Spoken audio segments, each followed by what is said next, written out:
Hoje no Paraná Business nós vamos conhecer o trabalho de uma empresa que começou no Paraná e hoje é a maior empresa de transporte aéreo de cargas do Brasil, a Rio. Quem conversa conosco é o diretor da empresa, ele também é consultor em transportes aéreos, é professor universitário Mauro Martins. Professor Mauro Martins, há 5 anos começou, o senhor pegou desde o começo. E aí, a resposta é boa para essa iniciativa que nasceu no Paraná? Sim, no geral podemos dizer que sim, ainda mais que o mercado estava carente. A empresa é uma empresa genuinamente paranaense brasileira, nós usamos as cores verde e amarela. Na realidade são 2 sócios hoje, William Starostic e Leonardo Cordeiro, que investiram tempo, dinheiro numa constituição de uma empresa aérea, que teve um período de amadurecimento. E que hoje a gente pode dizer que estamos no caminho certo, dentro da carga aérea. São que é o quantas nosso foco. empresas hoje no Brasil? Hoje nós temos, genuinamente cargueiras, nós temos 4. Somente cargueiras. E é um setor que dá para dizer que tem muito a crescer ainda no futuro. Muito. O Brasil tem gargalos terríveis em vários modais. E o aéreo é um dos maiores gargalos, porque nós temos poucas aeronaves e a infraestrutura também não acompanha. O Brasil está crescendo, precisa do avião. O avião você tem inúmeras vantagens. A principal, velocidade? Velocidade. Hoje o empresário, o cliente, que já experimenta o modal aéreo no transporte de sua mercadoria, ele já enxerga a vantagem. Enquanto eu, num caminhão, numa pequena van, eu levo alguns dias para chegar ao Nordeste, no avião você está em 3 horas, 4 horas. Então você já vendeu o teu produto. Então, mas mesmo assim, você ainda precisa trabalhar em cima desse processo. Os clientes principais, para dar exemplo, quem é que procura o transporte aéreo no Brasil hoje? No caso da Rio, o principal cliente mesmo são os Correios. Os Correios licitam as suas linhas, né? Nós ganhamos algumas linhas. Tem o Banco Central, e todo o dinheiro é transportado por via aérea. Nós temos voos aí que transportam algumas centenas de milhões de reais por voo. Empresários do ramo de eletroeletrônico, vacinas, da parte de fármacos, né?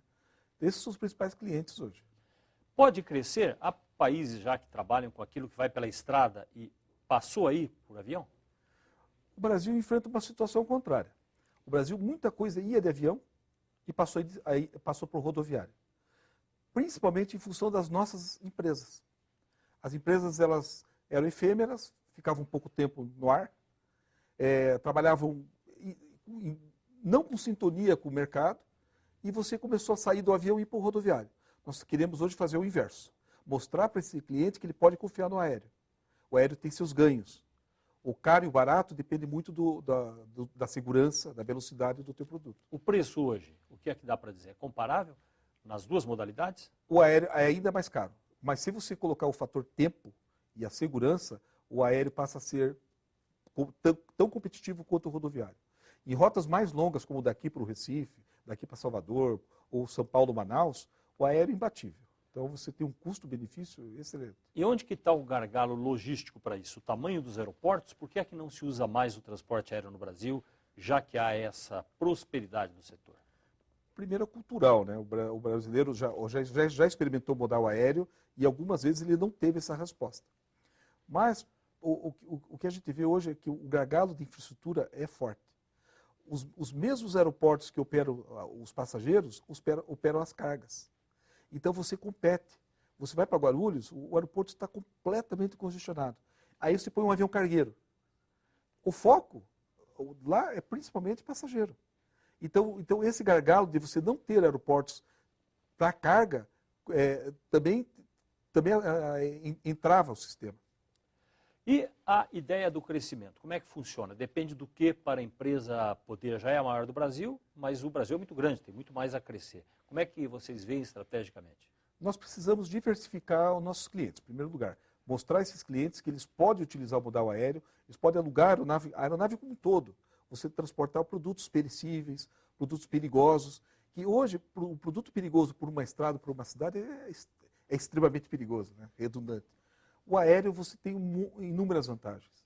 Então, o que a gente nós na Rio estamos trabalhando? Diversificar a nossa clientela hoje, que basicamente se concentra em 2, 3 clientes. Mas, ainda assim, Petrobras nos procura, às vezes, também para transportar alguma coisa. Mas são produtos esporádicos. O aéreo tem muito a crescer no Brasil. Depende muito da infraestrutura e do nosso trabalho também. Então, dá para dizer que, desse ponto de vista, é mais ou menos uma novidade para o setor que está sendo descoberto. Depende dessa divulgação, da conscientização e da comparação. Exatamente. É um setor que foi descoberto, foi tampado e agora está sendo redescoberto. Então, nós temos aí um potencial, o Brasil, um potencial em vários segmentos é muito grande. O potencial hoje da carga aérea brasileira, você pode pôr aí 4, 5 vezes o que nós transportamos hoje. O problema está nos aeroportos? É aí que é a barreira principal? As empresas, aí é um trabalho nosso e das empresas. E logística. Você esbarra hoje, Curitiba, hoje você não tem como pôr um cargueiro aqui dedicado. Porque você tem poucas posições de pátio. Você tem Guarulhos. Então você tem os slots, os horários de Guarulhos. Então tem horários que você não consegue pôr carga nenhuma. É o problema de carga e descarga e o Carga, espaço descarga. ocupado por A cada avião. armazenagem custa muito. Então os aviões, os aeroportos vão ter que mudar no futuro, a partir disso, pela inovação da tecnologia. Nós temos o exemplo do Paraná, por exemplo, o aeroporto de Maringá, que praticamente duplicou seu pátio, justamente para carga. Embora, então, isso já é uma visão da cidade, ou da administração do aeroporto, que já está pensando, longe ou perto de Curitiba, ou longe ou perto de São Paulo, é relativo. Depende muito da velocidade do desembaraço da carga. Às vezes, num aeroporto muito grande, se leva um dia. Às vezes, num aeroporto menor, se leva algumas horas. E a mercadoria já está no cliente. O avião, ele é parecido com o convencional de passageiros? Qual é a comparação? São basicamente as mesmas aeronaves. Hoje o que são feitos? Tem algumas aeronaves que são derivadas da de passageiro e são convertidas para carga. E tem outras que foram desenvolvidas já de um charuto, o corpo do avião de passageiro, eles tiram absolutamente tudo, reforçam os pisos e fazem cargueiros puros. Esses cargueiros puros são extremamente caros. As conversões de passageiro para cargueiro já são bem mais baratas. E como é que vocês que começavam do zero resolveram essa questão? Comprando aviões no exterior? Como é que se resolve? Sempre no exterior. A gente comprou aviões mais antigos no exterior, adequados à realidade brasileira. Antigos quer dizer o quê?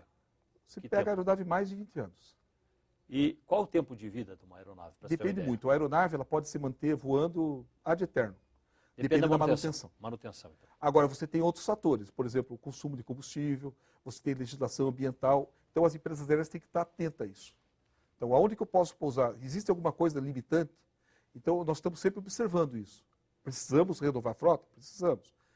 Mas tem um tempo para isso. Para você ter uma ideia, o que um avião comporta de peso, um avião cargueiro que vocês usam normalmente? Nós temos hoje 2 modelos. Os Boeing 727, que carregam 23 toneladas, e o Boeing 767-200, que carrega 43 toneladas. O dobro. Comparando com um caminhão, com uma carreta, por exemplo, o que daria? Um avião equivalente a quê? O 767 equivalente a uma carreta grande. Equivalente a uma carreta grande. Mas ele não se presta só para uma comparação, por exemplo, a um transporte graneleiro, esse tipo de coisa não existe. Se usa no Brasil. Não existe. Eu internacionalmente também não. Internacionalmente você tem alguns países que têm alguns problemas muito sérios de abastecimento, no caso da Venezuela, onde você consegue levar até açúcar, leite em pó, consegue levar ovos, tudo de avião. Então, em algumas situações, no caso, por exemplo, do isolamento de uma comunidade, que nem aconteceu no Rio de Janeiro, nós, por exemplo, fizemos uma ação solidária, levando um avião cargueiro com mantimentos, tudo para o Rio de Janeiro. Então, se a região estiver isolada, geralmente o aeroporto não está. Porque o aeroporto geralmente são construídos em regiões mais altas. Tem drenagem muito boa. Então, quando tudo para, o aeroporto está aberto. E como é que funcionam as rotas? Elas dependem de concessão de governo? Como é que se estabelece uma rota? Por onde que a empresa vai operar? Tem 2 possibilidades. Tem os voos não regulares, onde você apenas faz o pedido. Então, eu vou ter uma carga daqui para Campo Grande. Faço o pedido, um dia, 2 dias antes, faço o voo e volto. Agora, tem vezes que eu preciso usar todos os dias. Aí eu preciso de OTRANS, horários de transporte. Aí eu preciso de uma autorização do governo, e aí eu tenho que cumprir aquela carga de trabalho, aquela frequência de voos para manter o meu horário disponível. Porque tem que respeitar o tráfego aéreo das outras empresas. Tem que respeitar tráfego, tudo.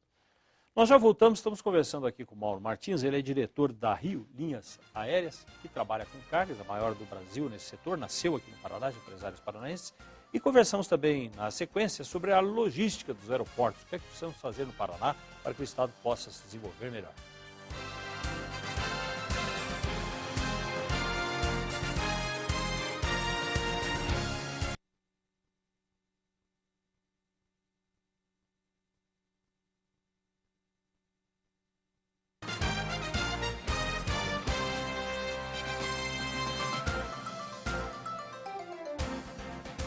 Hoje aqui no Paraná Business estamos conversando com o professor Mauro Martins, ele é consultor em transporte aéreo, diretor da Rio, que é a maior empresa brasileira de transportes de cargas aéreas, consultor nesta área e professor universitário.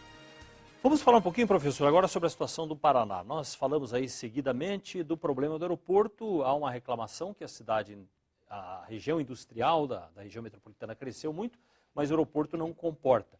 O que é que nós temos? Qual é o problema? É carga e descarga, tamanho de pista, tudo isso? Tudo. Nossa pista é pequena, o Afonso Pena, pequena. Nossa pista é alta, então nós estamos a mais de 900 metros de altitude. Isso você, para o telespectador pensar, a cada 300 metros você põe aí 7% a mais de pista. Então, nossa pista é pequena, ela é limitada, nosso pátio é limitado e nós temos o problema do tempo. Embora nós tenhamos já o ILS 2 em Curitiba, precisaria do ILS 3. Então, por quê? Porque nós já fechamos mais de 90 horas esse ano. É tempo perdido aí para as empresas? Tempo perdido. Tempo é dinheiro. Tempo é dinheiro. A carga, nós temos um parque industrial na região metropolitana de Curitiba extremamente sofisticado e diversificado. Tem grandes empresas que dependem do modal aéreo. E isso é um entrave. Quando você vai para um empresário estrangeiro, primeira coisa que ele pergunta, ele fala, how do I get there? Como eu chego lá? Mas como é que é isso? É eu e minha mercadoria, o meu insumo. Então, a indústria automobilística, de informática, necessita do modal aéreo. E há agora um projeto, o empresário João Malucelli chegou a dar uma entrevista, saiu no jornal Valor Econômico, da ideia de fazer um aeroporto em São Luís do Purunã, que ficaria perto de Curitiba, seria uma segunda opção para o transporte, e principalmente transporte de carga, já que ali o espaço poderia ser mais longo para uma pista maior, adequada ao transporte aéreo. Há viabilidade do seu ponto de vista, tecnicamente? Tecnicamente, total. Se for um aeroporto privado, administrado por empresários, ele tem todas as condições de sobressair e ser um ponto de atração. Sempre quando eu falo de um aeroporto, a gente pensa muito em aeroporto estatal, que não compete um com o outro. Por exemplo, com Infraero você não tem competição. Se você colocasse hoje o aeroporto de São Luís, as condições climáticas lá são melhores que aqui. E a distância proposta, que até li a entrevista, a reportagem, a distância proposta ela é suficientemente atrativa para gerar interesse de potenciais clientes. O tempo de Curitiba até lá, assim como de São José, seria equivalente? Seria mais longe, só que o acesso é melhor. Só que ele está numa distância não... O que a gente fala de um aeroporto? Um aeroporto, para servir uma grande metrópole, ele tem que estar no máximo a 60 quilômetros do seu centro. Um grande aeroporto. A partir disso, ele começa os anéis de influência começam a se misturar. Esse aeroporto proposto, pelo que eu li, estaria a 45 quilômetros de Curitiba, totalmente dentro das condições adequadas para o aeroporto. E eu vejo esse aeroporto não só como carga, eu vejo esse aeroporto já entrando numa nova realidade do transporte aéreo. Ele pode atrair, por exemplo, empresas de passageiros, de baixo custo, que é um modelo que nós não temos um modelo puro no Brasil. Você pode perguntar Gol, TAM, etc. Eles pousam em aeroportos grandes, congestionados. Eu não tenho uma opção de um aeroporto, uma opção aquele aeroporto. E esse pode ser uma opção ao Afonso Pena também, certeza, resolvendo o problema de hoje ter que parar em Joinville, às vezes? Ontem eu vim de Brasília, o aeroporto de Joinville estava fechado. Então, se imagine quantas pessoas poderiam vir para cá, ou, né, depende muito como é que diz, o entorno desse aeroporto e os serviços. O cliente, ele atrai hotel, um aeroporto, ele atrai empresa de logística, ele atrai muito desenvolvimento no aeroporto. Hoje, uma metrópole, ela é vista justamente pelo acesso aéreo que você tem. Para a questão logística da nossa região metropolitana, para o desenvolvimento industrial dessa região, seria então algo a agregar? Seria uma excelente opção. novamente, é privado. Porque a hora que você administra ele, o empresário, você tem uma visão muito mais, embora você tenha um benefício social imenso, imenso benefício social, porque esse aeroporto gera empregos, ele gera atração, o empresário administrando, ou um grupo privado administrando, ele tem visão do cliente. Ele sabe quanto o cliente está disposto a pagar, ele sabe quanto vale aquele espaço, aquele horário, ele sabe quanto vale a minha estrutura. Então é muito melhor, muito mais fácil. E isso é um modelo novo para o Brasil, quando você pensa em iniciativa privada fazendo algo que antes só o governo fazia? Sim, ou já com certeza. É a primeira vez que se Nós fala temos um nisso? caso por exemplo, de Cabo Frio, que é um aeroporto bastante interessante, um aeroporto excelente. Nós temos o caso de Porto Seguro. Maringá, que não é infraero, mas é uma empresa mista, né? Mas seria o único aeroporto próximo a uma grande metrópole, onde você poderia ofertar às empresas serviços que eu não tenho no outro. Aquele que é o destino para todo mundo passa a ser pensado numa segunda opção. Hoje você só tem uma FUSPENA. A partir do momento que eu tenho dois, eu começo a pensar qual é melhor para mim. Qual é o melhor produto? O cliente pensa assim. Para cargas especificamente, nós Excelente. falamos aí no setor industrial, tanto para importação, para chegar o material aqui, como para mandar, para exportar ou para o resto do Brasil. O que é que ele representa? Representa tudo. Hoje o Paraná, a região metropolitana, 80% das exportações, mais de 80%, vão via Campinas ou Guarulhos. Quer dizer, o transporte tem que sair de Curitiba e de caminhão até Campinas, para depois pegar o avião. Exatamente. Você teria aqui a possibilidade de não só importar, como exportar. Então você teria o aeroporto mais atrativo. Porque a hora que eu trago um produto da Europa, eu sei que eu não vou levar nada de Curitiba. Ou tenho que fazer uma escala. Isso encarece. A hora que eu tenho um aeroporto aí de pelo menos aí uns 3.000 a partir dos 3.000 metros, os 3.200, 3.400 metros de pista, você já oferece para o cliente tudo aquilo que ele quer. Explicando que o nosso Afonso Pena tem pouco mais de 2.000 metros. A principal tem 2.215 metros. O que é curto para o cargueiro. Curtíssimo. Curtíssimo. E aí você resolve o problema de aviões já existentes e de outros, de desenvolvimento de tecnologia futuros. Com certeza. O Afonso Pena ele é limitadíssimo na decolagem para aviões carregados. Então, Curitiba, embora seja um mercado enorme, com potencial enorme, você é limitado pelo aeroporto. Não só carga. Curitiba hoje tem aí o terceiro ou quarto mercado de mandar pessoas para fora, internacionais, só que você congestiona Guarulhos e um monte de vários paranaenses que vão Maringá, Londrina, Foz do Iguaçu, Curitiba, tudo para São Paulo para embarcar para fora. Você teria uma opção aqui. O que é que representaria como área de influência? Locais de onde ele poderia receber carga além da região metropolitana? Porque não há outras opções próximas. Você tem hoje um aeroporto muito bom em Maringá. Mas esse aeroporto com mais de 3.000 metros, por exemplo, em São Luís, ele estaria muito próximo da região metropolitana de Curitiba. Estaria na região metropolitana. Estaria. Você tem uma influência direta sobre a região metropolitana, direta, Campos Gerais, norte de Santa Catarina, direta. As exportações catarinenses também vão para o Guarulhos. E aí poderiam parar aqui. E parar aqui. As catarinenses também sobem de caminhão. Então você vê um anúncio daí de uma empresa montadora nova, vai estar em Santa Catarina, de alto luxo. Então essa montadora de alto luxo, 80% de tudo que vem de avião. E aí teria uma opção para descer em Curitiba e também depois para embarcar em Curitiba para os outros destinos. Com certeza. Você estaria a 150 quilômetros de Joinville, 180 quilômetros, muito mais perto do que os 500 de Campinas. Quando se fala na iniciativa privada, aí para o ponto de vista do gasto governamental, do gasto público, acaba sendo interessante. Porque o governo, nesse caso, não tem grandes despesas, comparado a um aeroporto público, quando ele vai fazer um aeroporto público. Muito menor. Obviamente que você vai ter que pedir uma autorização, existe um projeto, tem que fazer um projeto, tem que fazer um plano diretor seguindo as regras da ANAC. A área pública, o que você vai ter que ter lá? Tem que ter a Polícia Federal, a Anvisa, etc. Só que a gestão do terminal, que é o caro, ele passa a não existir. Vai para o empresário. Como a gestão geralmente privada, ela tem uma visão de atender o cliente, uma visão de custo muito mais apurada, você geralmente tem mais agilidade em terminal privado. Então, concluindo, vale a pena acompanhar, verificar como é que isso pode andar. A questão agora seria talvez descobrir o interesse do governo nisso e também de outros parceiros, porque geralmente são grandes projetos. São grandes projetos. Na realidade, um aeroporto deste porte, pelo que eu li, precisa ter parceiros. Então você não pode, por mais que você tenha um empresário que tenha condições de fazer, a melhor coisa que tem é você fazer parcerias. Tem parcerias, né, tem parcerias públicos-privadas, tem parcerias com empresas aéreas. Então você voe para cá. Por quê? Porque aqui eu tenho tudo para você. Você sai de um local congestionado e você voa para mim. Aqui eu te libero uma carga em menos tempo.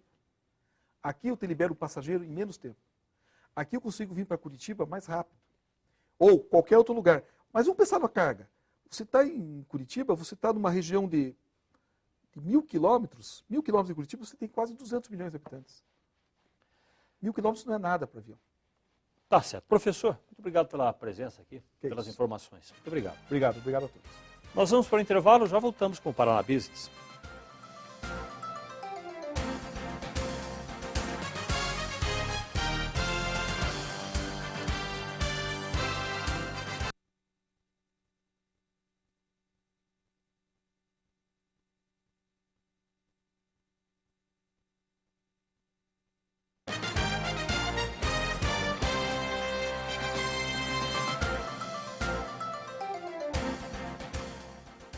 Vamos ao nosso Minuto FESP de hoje. Quem conversa com a gente é Hazer Montanho, que é coordenador do curso de informática da FESP.